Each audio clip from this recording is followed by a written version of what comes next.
बिस्मिल्लाहिर्रहमानिर्रहीम, अस्सलाम वालेकुम। उम्मीद है मेरे तमाम देखने और सुनने वाले ठीक ठाक होंगे। पैदल सफ़र उकाड़ा से मक्का मुकरमा का आज डे 46 है और सुबह से बेद खैरी ईरान से जो है सफ़र का आगाज़ किया हुआ है। और आप लोगों को पता है कि परसों रात जो है वो खेमे में स्टे किया था, जिसकी वजह से जो है वो कल क्लिप्स जो हैं वो सारे दिन के नहीं बन सके और मोबाइल जो है वो ऑफ हो गया था और पावर बैंक जो है वो भी चार्ज नहीं था। तो अभी यहाँ पर एक जगह आई है जी, ये जगह जो है आप लोग मेरे पीछे देख रहे हैं। तो यहाँ पर आकर जो है वो मोबाइल को थोड़ी देर जो है वो चार्ज किया है और सफ़र जो है वो सुबह से जो है वो शुरू किया हुआ है, लेकिन यहाँ पर आकर जो है वो मोबाइल को चार्ज किया है और चार्ज करने के बाद जो है वो अब मैंने दोबारा जो है जी वो क्लिप्स बनाने शुरू किए हैं। तो इंशाल्लाह जी आज का जो स्टे है वो इंशाल्लाह सिर जान में होगा और बेद खैरी से जो सिर जान है वो 61 किलोमीटर्स है। तो इंशाल्लाह जी हिम्मत करके जो है वो शाम होने तक जो है वो हम लोग पहुँच जाएंगे। और बादल बने हुए हैं और हवा जो है वो भी काफ़ी चल रही है, लेकिन सफ़र तो करना है।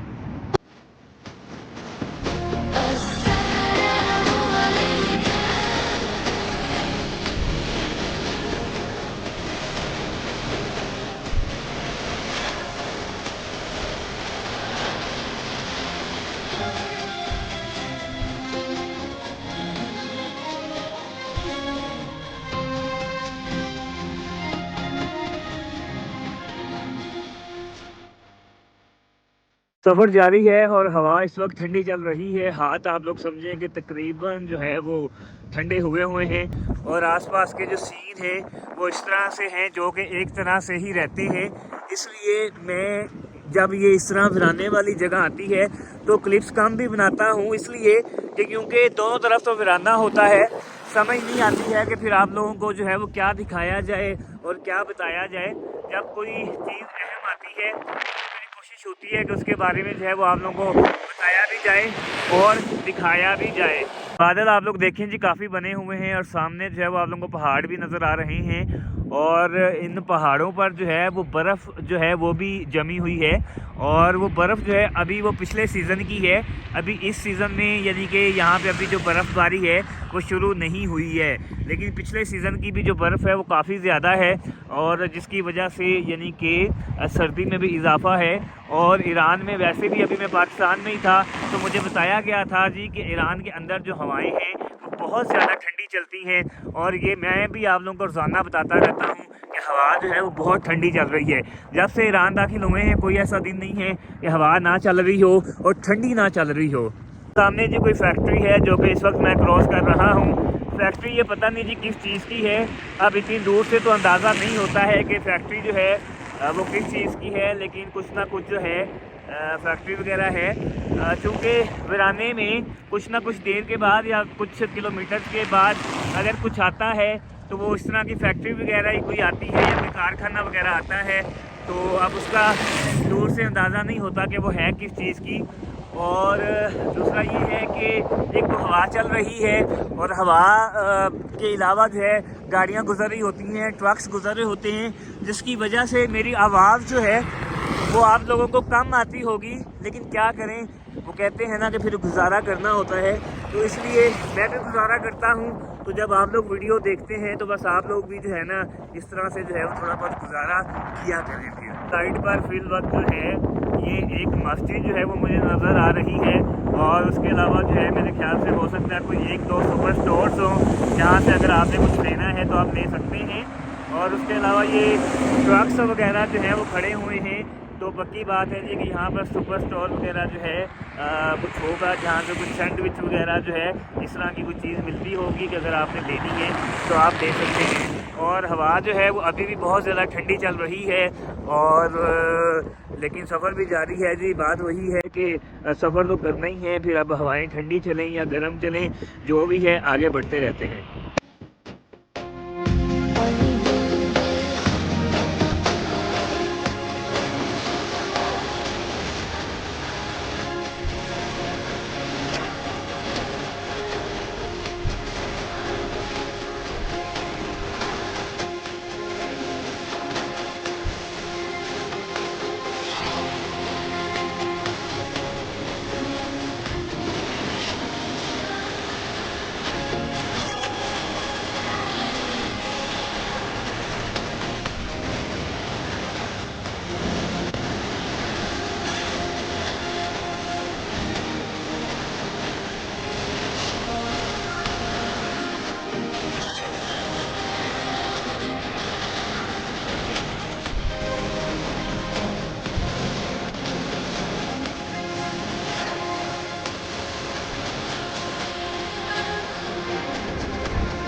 सामने आप बिजली के खंभे जो है वो लगे हुए देख रहे हैं, और इन खंभों में जो है आप लोग स्वाद भी देख रहे हैं। ये स्वाद इन लोगों ने इसलिए बनाए हुए हैं कि ईरान के अंदर जो हवाएं हैं वो बहुत ज़्यादा तेज़ चलती हैं और चलती रहती हैं। तो स्वाद बनाने का मकसद ये है कि हवाएं जो है उनमें से खंभों में से क्रॉस होती रहें और खंभे जो है वो गिरने का खतरा ना हो, इसलिए इन लोगों ने खंभों में जो है वो स्वाद बनाए हुए हैं। ईरान के अंदर पैदल सफ़र मुश्किल है, लेकिन नामुमकिन नहीं है। मुश्किल इसलिए है, एक तो ईरान के अंदर ज़ुबान का मसला है। बहुत सारे लोग कहते हैं कि गूगल ट्रांसलेटर इस्तेमाल किया करें, तो मैं गूगल ट्रांसलेट जो है वो इस्तेमाल करता हूँ, लेकिन बात यह है कि बहुत सारे लोगों को यहाँ पर फ़ारसी की भी जो है वो समझ नहीं आती है। ज़ुबान तो फ़ारसी है, लेकिन जब उनको गूगल पर ट्रांसलेट करके बताते हैं तो तब उनको जो है वो समझ नहीं आती है कि मैं जो है वो क्या कह रहा हूँ। तो उनको जो है वो बड़ी मुश्किल से समझाना पड़ता है। दूसरा ये है कि मैंने जैसे कि पहले भी कहा कि जब से ईरान में दाखिल हुआ हूँ, कोई ऐसा दिन नहीं है जिस दिन हवाएं जो है वो ना चल रही हों और ठंडी ना चल रही हों। तो देखिए, जब हवाएं चल रही होती हैं तो बहुत ज़्यादा ठंडी चल रही होती है, तो तब सफ़र करना जो है वो मुश्किल हो जाता है, क्योंकि आपको सर्दी भी लग रही होती है और हवा की वजह से आपको ज़रा अपने आप को धकेल के जो है वो चलना पड़ता है, वरना हवा जो है वो आपको पीछे धकेल रही होती है। लेकिन आपने अपने आप को आगे धकेलना होता है, जैसे कि आगे की तरफ मैं सफ़र कर रहा हूँ। और फिर तीसरी बात ये है कि ईरान के अंदर जो आबादियाँ हैं वो बहुत दूर दूर तक है, जल्दी कोई आबादी नहीं आती है। आपको रात जो है वो स्टे करने का मसला जो है वो होता है, और अगर आप खेमा वगैरह भी लगा लें और आपके पास स्लीपिंग बैग भी हो, तो फिर भी जो है वो आपको सर्दी के हवाले से मसला होता है। तो खेमे में भी जो रात है गुजारना मुश्किल होता है।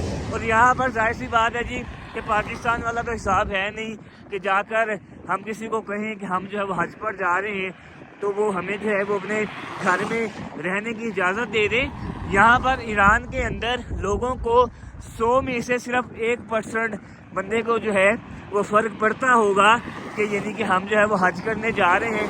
वगरना अगर किसी को बता भी दे कि हम पैदल जो है वो हज पे जा रहे हैं, तो वो बस आगे से कहते हैं ओके, या वो आगे से कुछ भी नहीं कहते। आपको अपना होटल दिखाते हैं जी, जहाँ पर जो है वो आज स्टे किया है। होटल भी दिखाता हूँ आपको, और जो है वो अपना रूम भी जो है वो दिखाता हूँ। ये होटल है जी, अस्सलाम वालेकुम। तो ये रूम्स वगैरह हैं जी। मैं आपको जो है वो अपना रूम जो है वो दिखाता हूँ।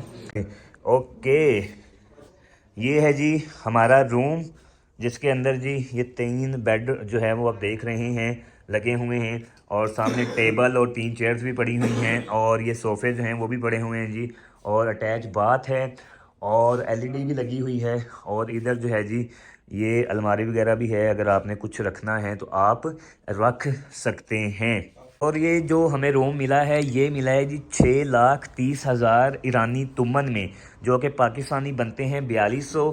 और मेरे हिसाब से जो है ये हमें रूम बहुत ज़्यादा अच्छा मिल गया है। इवन के हमारे इस रूम के अंदर सुबह का जो ब्रेकफास्ट है, नाश्ता है, वो भी इंक्लूड है सेल्फ सर्विस लेकिन इंक्लूड है।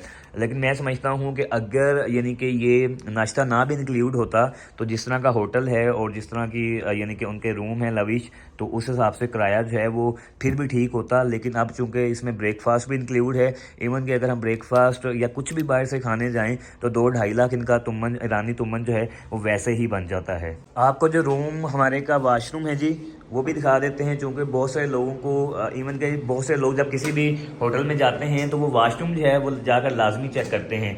अच्छा जी, ये जो वाशरूम है ये पूरे एक रूम के जितना तो इन्होंने जो है वो वाशरूम बनाया हुआ है, और बड़ा बेहतरीन जो है जी वो सिस्टम है। यानी कि खुला वाशरूम है और साफ वाशरूम है। और यहाँ पर ये देखें कि इन्होंने शैम्पू वगैरह जो है वो शैम्पू बदन पे लगाने के लिए, और ये जो है अगर आप नहा रहे हैं तो सर पे लगाने के लिए, और ये शावर है। और यहाँ पर ईरान के अंदर गर्म पानी का कोई आपको मसला नहीं होता है। गर्म पानी जो है वो आपके पास वाफर होता है, चूँकि ईरान के अंदर लाइट जो है वो नहीं जाती है, बिल्कुल नहीं जाती है। इनके हीटर, इनके गीज़र जो हैं वो हर वक्त चलते रहते हैं और बिजली पे चलते हैं। तो यहाँ पे जो गर्म पानी होटल्स में, रेस्टोरेंट्स में है, हर वक्त मौजूद होता है।